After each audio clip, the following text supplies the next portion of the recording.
Larry King, the hell with you. This is TWI, Troy Wilde Interviews.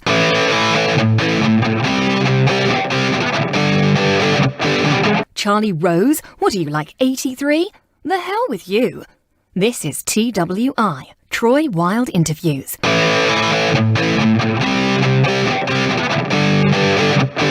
Piers Morgan, you, sir, are a moron.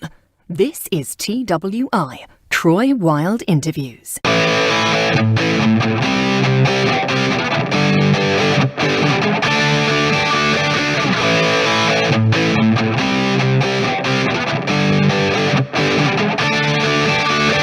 Oh, and here we go with episode number 11 of Troy Wilde Interviews. I am Troy Wilde. This podcast dedicated to interviewing comics all over the United States. Today, from Orange County, California. I have to point out California because I'm under the impression there's an Orange County, Florida. A lot of hot women in both. I am certain of that. From Orange County, Los Angeles area, the very funny Karen Renee joining us today, episode 11, Troy Wilde Interviews. Karen Renee from Independence, Missouri. The Great Recession comes, Karen Renee leaves Independence, Missouri, packs up her town car, sells her properties, and says, the hell with it, I'm moving to Los Angeles, baby, to pursue my comedy dreams. Very funny, very charming lady. Maybe the nicest woman I have ever talked to. Very nice lady. She's performing at Jokesters in Las Vegas. That's coming up at the D Hotel. Jokesters, great club. Ton of comedy, 7 nights a week at the D Hotel. That's near the Strip, the old Strip, Fremont, the soul of Las Vegas. You can check it all out. Jokesters, hold on a second. JokestersLasVegas.com. Inside the D Hotel. A big week just passed for Troy Wilde Interviews. I put out a press release after episode 10 featuring Menuhin Hart, Big Apple comic, Menuhin playing all the clubs in New York City. I put out a national press release through PR Newswire. And it got picked up by more than 250 media outlets. I'm not kidding you. No one is more surprised by that than me. 250 online and offline media outlets like KFWB News Talk Radio in San Diego, CBS in San Diego, the Phoenix Business Journal, the CW, the Phoenix Business Journal in Phoenix, where I'm at, the CW in Providence, Rhode Island. That's a big city, man. That's like market 30 for television, I think. All over the country. And I'm looking at this thing going, wow. Thank you so much to all of those media outlets, online and offline, radio, television, print, a bunch of stuff online that picked up our press release. Basically, I just talked about the podcast dedicated to interviewing comics around the United States, talked about episode 10 with Menuhin Hart, talked about the fact that we are a broadcast quality podcast, and I keep talking about that because no offense to all the podcasters out there, God bless each and every one of you, but this is a broadcast quality podcast. This could be on a radio station, anywhere, in any market. This is a broadcast quality podcast. That is a fact. And I don't mean to say that to brag or whatever. It's just that's what it is. 20 years of broadcasting, and now I'm doing a podcast. So it's a broadcast quality podcast. And our goal, I say this tongue in cheek, but I really do mean it, is to be the inside the actor studio of comedy podcasts. And by that, I mean to find the motivation, the why, the influences. Sometimes I come out of these interviews like Menuhin. After episode 10, I felt like we really hit it. And in the news release, that's what I said. This is a good example, this episode 10 with Menuhin Hart, of what Troy Wilde Interviews is striving to be. Really going at the motivation for this. And we asked Karen about that. And it seems to be a pretty similar story throughout. People who were rejected by parents or family, And in the rare case, just somebody that wants to do this. They're actually good with their family. They're fine. They don't have any issues with their mother or father. My mother rejected me, not physically, but she rejected me in terms of love. She was not loving. She was cold. So I think that's affected me, that I crave love and attention from people. That's why I got into radio in my early 20s. And with women I date, I think it's affected me because I think, okay, I'm dating them. Now they're going to pull that love away from me like my mother did. That's why I have 173, no, wait a minute, 174, 175 now broken love relationships. That 173 was as of mid-February. Now we're into mid-March, so there was some stuff that happened in that month. So you add 2 to the total. We're at an even 175 of broken love relationships.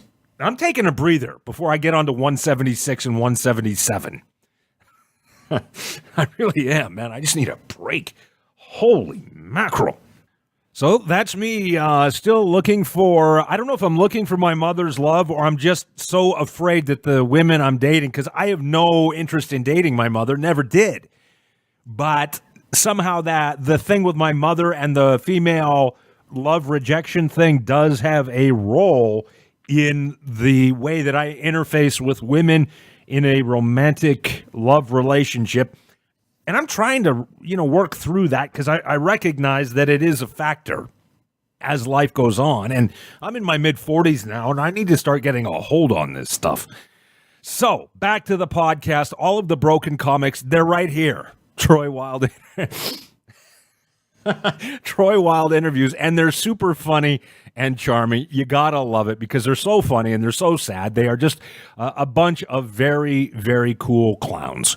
Looking very forward to this.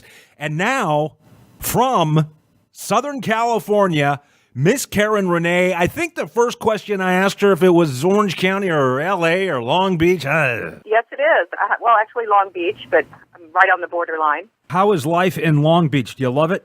Oh, I love it. I live about a block from the beach in a little neighborhood called Belmont Shore. Beautiful weather. Been here about 8 years. I love it. You born and raised in Southern California? No, I actually grew up in Independence, Missouri. This weather here is fantastic. I love it. I think even if you're born in Southern California, you never take it for granted. It's hard to take it for granted, but if you're certainly not from that part of the country and you move there, every day is some kind of, it's like a vacation or something. You never really quite get over it. Yeah, it really is. When I moved here, I thought I need about a year off to relax and go out, be on the beach, and it's turned into like 8 years off. But And I know you through Facebook. I see you post on Facebook. I saw a posting a while back that a casino in Las Vegas had booked you. Can you tell us about that? Yeah, it's the Jokesters Comedy Club at the D Hotel and Casino. I don't have the dates yet, but I'm featuring, which is a big deal for me. That'll be one of my first big feature dates in Vegas, so pretty excited about that. And kind of tell us what a feature is versus an opener or a headliner. The opener is the person who usually comes on first and maybe does 5 or 6 minutes after the MC person, and then the feature or the opener comes on before the headliner and usually does 15 minutes or 20 minutes depending on the club, and then the headliner comes on.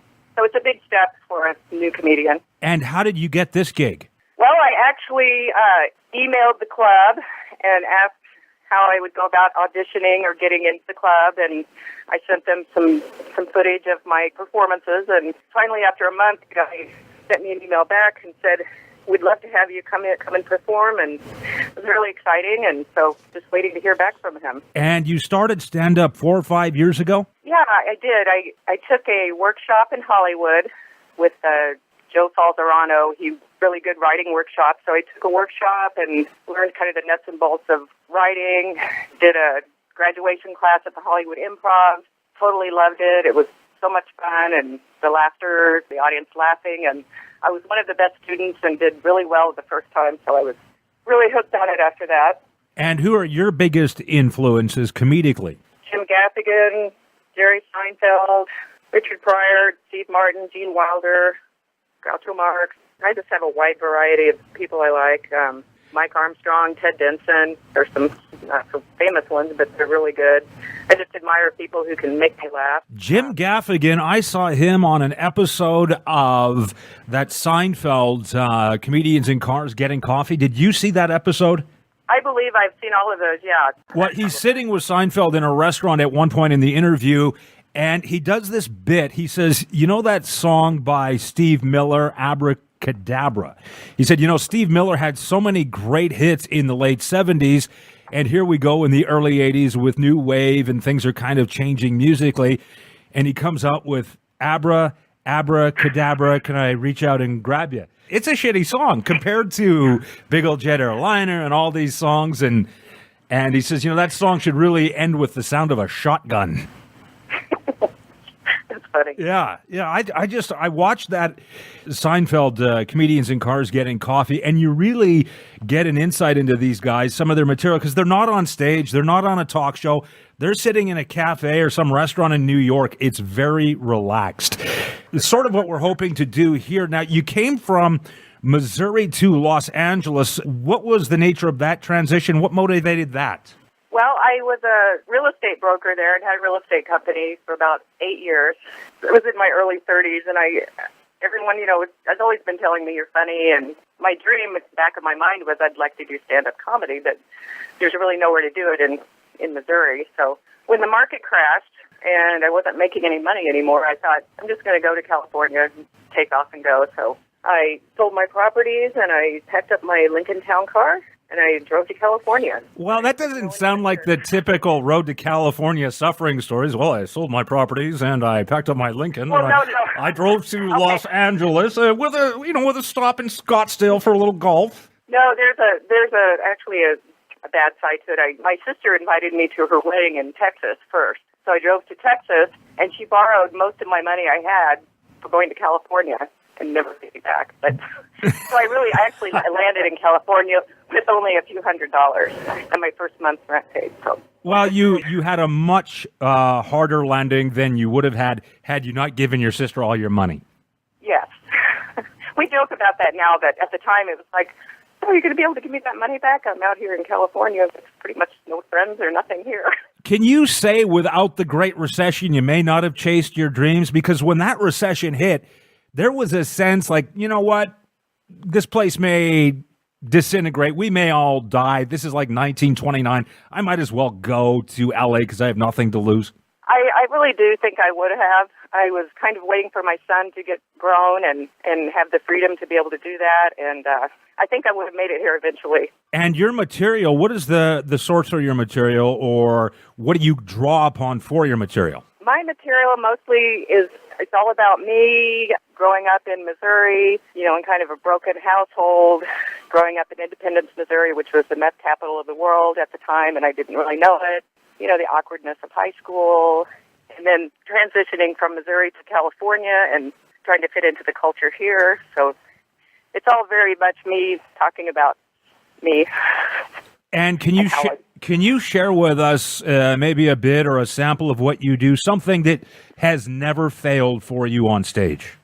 One of the things I usually open with is, hey, how you doing? It's great to be here. Hey, the stage reminds me of my stripper days in Kansas City. And then I say my stage name was Casey Masterpiece, like the barbecue sauce. Yeah. That usually gets a big laugh. Yeah, it just sounds funny. I don't even know why. It just sounds funny, doesn't it? It just sounds Casey Masterpiece. That just. So and people will come up to me and say, "Hey, Casey Masterpiece," and my sister's always like, "You didn't say Casey Masterpiece," and it's funny. Is that the sister that took all your money? That's one. I have two. One took my money and one didn't. The one that took your money, did she ever pay you back? She has in other ways, I understand. But not when I needed it. Yeah, no, I get that. I think we all have that sibling going on. That actually, I want to say that I have a brother like that, but I'm actually probably the brother equivalent of your sister. And the next question, I guess, more serious, like 5-year plan. Do you have any long-term goals in stand-up and comedy? My long-term goals are, I'd like to be on the writing side of comedy. I love performing, But ultimately, I see myself mostly writing. And LA seems like if you're going to immerse yourself in comedy and really chase the dream, it seems like LA is certainly the place to do that. But there are also a lot of people doing it. It's hyper competitive. Audiences are said to be the toughest audiences to make laugh or impress or entertain because they've seen everything. They've heard everything. Talk about that experience, trying to make it in LA. That's very true. I've had some really good experiences here. The Comedy Store was a very tough room, I thought.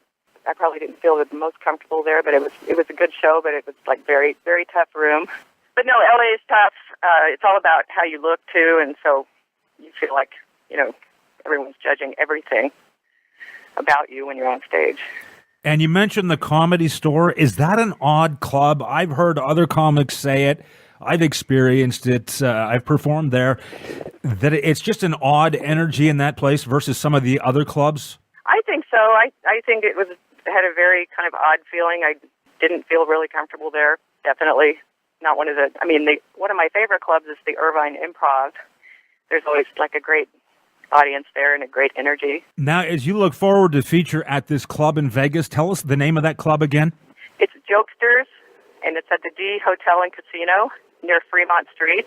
How big is this for you? Is there a lot of pressure on you, do you feel? Yeah, there is a lot of pressure. I'll be really working hard preparing for it. I'm going to have it taped, and I want it to be like just the best that I've ever done. Do you think Vegas might be a friendlier city than Los Angeles to perform in for comics? I'm thinking so, maybe. I'm thinking people just out having fun and relaxed and drunk and gambling and just vacationing. Karen Renee, thank you so much. And you can find more about Karen performing at Jokesters Comedy Club, the D Hotel near the Fremont or in the Fremont area, the old strip of Las Vegas, at JokestersLasVegas.com. JokestersLasVegas.com. This has been episode 11 of Troy Wilde Interviews. It has been a true pleasure doing this podcast. We're 11 episodes in, and we're just getting started. Here's what I want you to do. It's nothing vulgar, I promise you. I want you to have a good day. No matter what time it is when you're listening to this, have an awesome day. I don't care if it's midnight or 4 in the morning or 2 in the afternoon. I want you to have a great week. I want you to have an awesome month. I want you to have an exciting year, a fantastic decade, and an amazing rest of your life.